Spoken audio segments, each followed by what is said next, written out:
सरकारी कर्मचारियों और पेंशनर्स के लिए एक बड़ी खबर है। आयोग में नई नियुक्ति समेत 3 बड़े अपडेट्स आए हैं। नमस्कार, न्यूज़ 18 का डिजिटल प्लेटफॉर्म आप देख रहे हैं और मैं हूं रितु सिंह। 8वें वेतन आयोग पर हाल ही के 3 बड़े अपडेट्स आए हैं जो करोड़ों केंद्रीय कर्मचारियों और पेंशनर्स के लिए काफी महत्वपूर्ण है।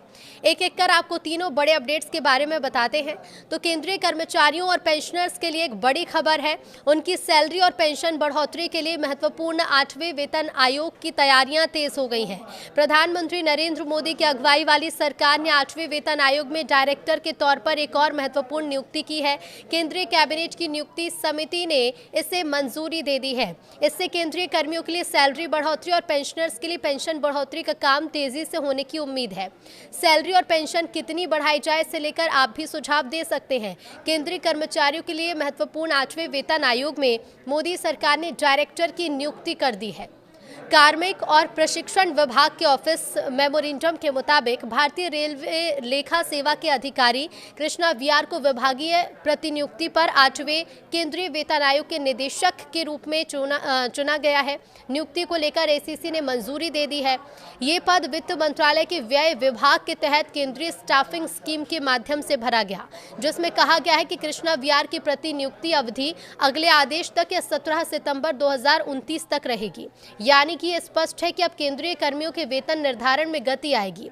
दूसरा बड़ा अपडेट ये है कि सैलरी पेंशन पर सरकार ने सुझाव मांगे हैं।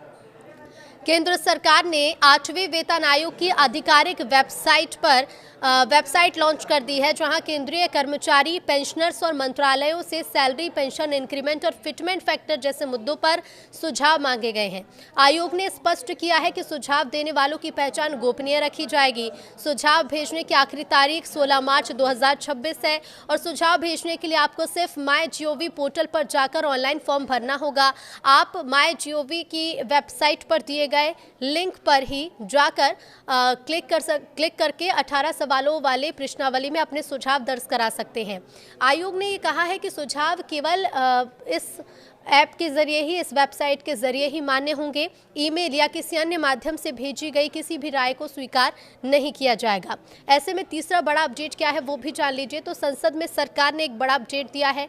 8वें वेतन आयोग पर हाल ही में सरकार ने संसद में बड़ा अपडेट दिया। वित्त राज्य मंत्री पंकज चौधरी ने संसद में आयोग के गठन से लेकर समीक्षा के विषयों के बारे में भी तस्वीर साफ की। उन्होंने बताया कि आयोग के गठन की अधिसूचना 3 नवंबर 2025 को जारी कर दी गई थी। आयोग को अपनी रिपोर्ट तैयार करने के लिए 1.5 साल का वक्त दिया गया है। इस समय सीमा के अनुसार आयोग की सिफारिशें साल 2027 तक आने की संभावना है। हालांकि 1 जनवरी 2026 से एरियर जोड़कर दिया जा सकता है। आयोग केंद्रीय कर्मचारियों और पेंशन भोगियों के वेतनमान, भत्ते, पेंशन स्ट्रक्चर और सेवा शर्तों की व्यापक समीक्षा करेगा। हालांकि सरकार ने अभी तक सिफारिशों को लागू करने के लिए कोई भी चरणबद्ध रोडमैप जारी नहीं किया है।